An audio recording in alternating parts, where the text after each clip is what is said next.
Hello and welcome to Living Fabulously with Bev. Today I'm delighted to welcome back Tom Evans. Hello, Tom. Hi, Bev, and good morning, good evening. Yeah, we're in two different time zones, so the wonder of technology. I wanted to talk to Tom because I've had such a great response to his podcast episode called The Secrets of More Time.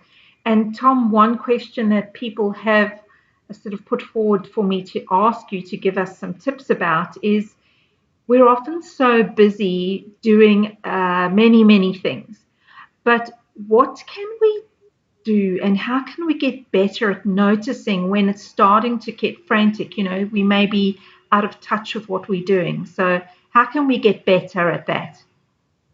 Well, the real key is the breath. When someone says to you, take a breather, you should really take their advice because when things are getting frantic, we'll probably find that our adrenaline levels are rising and then we're breathing quite fast and quite shallowly. So taking a breather every day and you find that you're getting angry about something, just do something like 5 or 7 deep belly breaths where you really use your diaphragm to expand your belly on the in-breath and then breathe out fully through your mouth and let all that stale air go around. You'll find that things will slow down. So that's the band-aid solution, when things get on top of you. But the real solution is to take 10 minutes minimum meditation every single day. And when you do that, you'll find that 10 minutes comes back to you many times over during the course of the day. And over time, you become not only calmer, but also external events happen at just the right time. Or maybe because you've got a quiet mind, you notice these lovely serendipities and when they happen. Aha. So you've got a course coming up called Mindful Based Time Management. So can you give us a sneak peek of what we might be able to learn in that course? Yeah, it's an 8-week self-study course with a lovely treat at the end in the form of a 21-day meditation retreat. And it's really simple. It just takes it completely deconstructs our relationship with time.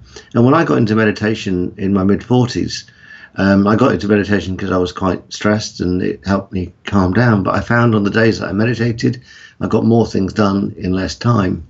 And so I started to study this whole perception of time, and the course really takes you through that. How time, even though we live in a world with a forward arrow of time and with linear time ticking away, our perception of time is variable. You've ever been in a doctor's waiting room, you've got nothing to read, and the doctor's running late. Time seems to kind of stretch out to eternity. Yeah, if you just had a busy weekend with friends like I've had, then it seems to rush by. So our perception of time is variable, and when we start to become mindful of time and how we spend and invest it, you end up in a completely different place. So the course takes you through this lovely journey where, one, you start to connect with your perception of time, how the breath affects it, how our left and right brain have different perceptions of time, how different points in our neurology are actually ahead of time. Our gut and our heart run ahead of time, which is often why you might know that the phone is about to ring and who's on the end of it and that kind of thing. Then I take you into a whole different world where you entangle with the most perfect future version of you. And then all those lovely happenstances that you need to evolve into this wonderful future place just turn up. And the course ends then with a kind of pulling it all together, how you run a really mindful day. And if you do that 365 days of the year, then you end up in a different place. So after 8 weeks, you can then slide into this lovely 21-day meditation retreat, which is a 13-minute, 33-second meditation every single day, which really compounds and gets you back into that state. And they say after 21 days, that's all you need to form a new habit, and it works a treat. People are loving it, and everyone's getting lovely side benefits to it as well, not just a different perception of time, but also being more relaxed, more gentle, their energy's increasing, and they're just becoming luckier and more serendipitous in their whole lives. So your well-being, when I define well-being, I'm talking well-being, not just your physical health, but your mental, your emotional, and your spiritual health. So all of this together is coming for your own good. Yeah, and but what I've done is given you a different motivation to start. So a lot of people get into meditation because either they're stressed or they've got anxiety. Some people get into it because they're on a spiritual path. You know, they want to grow spiritually.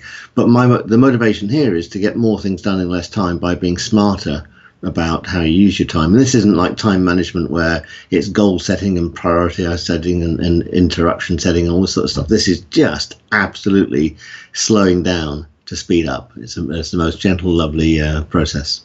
I like that, slowing down to speed up, because I know that too. You know, when I'm very busy and I'm sort of a little bit of a machine, I think I'm getting a lot of things done, but they may not actually be complete in their form and shape simply because I haven't been focused on it. I'm worrying about doing the next thing. So would you say that some of this is also about focusing on the one thing? And you've mentioned the breath to slow down, to bring people to that. So I suppose people might be thinking, well, what's different? What am I going to get that's different? What's different is that we don't really think about our thoughts. And if you think about your thoughts, you've come to the realization that the normal human mind is only capable of having one thought at a time. So if you're worried about the future, or you're thinking about a past event, and you lose focus on the now. So what the practice of meditation gives you is the ability to focus on the right now. Now, you can still set goals for the future. You can still think about the past, which is useful for tapping into past experiences, especially if you're writing a book or something of that sort of nature.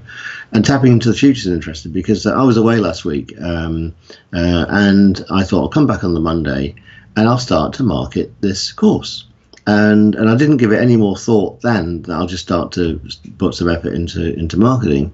And then by magic, I get an email from you last night saying, would you like to come on and talk about it live this morning? So this is obviously, I set the intention that I'd like to do it. And then it's almost like external forces come together to deliver the most perfect method. And so when you said, are you available? I said, of course I'm available, because I was supposed to be available. And of course, this is always a great time saver, because I can now get on and do other things this morning that I otherwise wouldn't have done, if you know what I mean. Correct. So it's been able to tune into those lovely, lovely serendipities, but setting up the condition in yourself to spot them, because they're happening all the time, but we just don't spot them. That's so true. So Tom, how can we get more information about the course? Well, it's on the big URL is mindfulness-based-time-management.com, but there's a short form of it because I like things that are short, mbtm.co. We're coming up to the summer solstice, which is the longest day of the year in 2 days' time. That's 2 Earth rotations to you and me.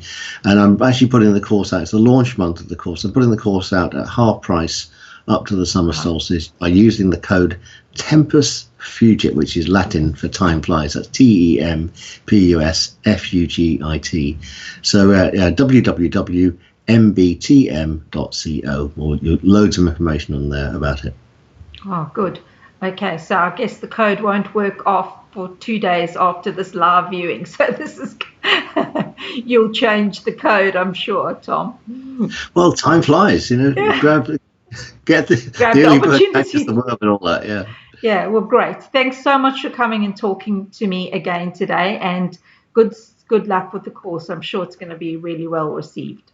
Thank you, and thank you for sharing your time as well. Much appreciated.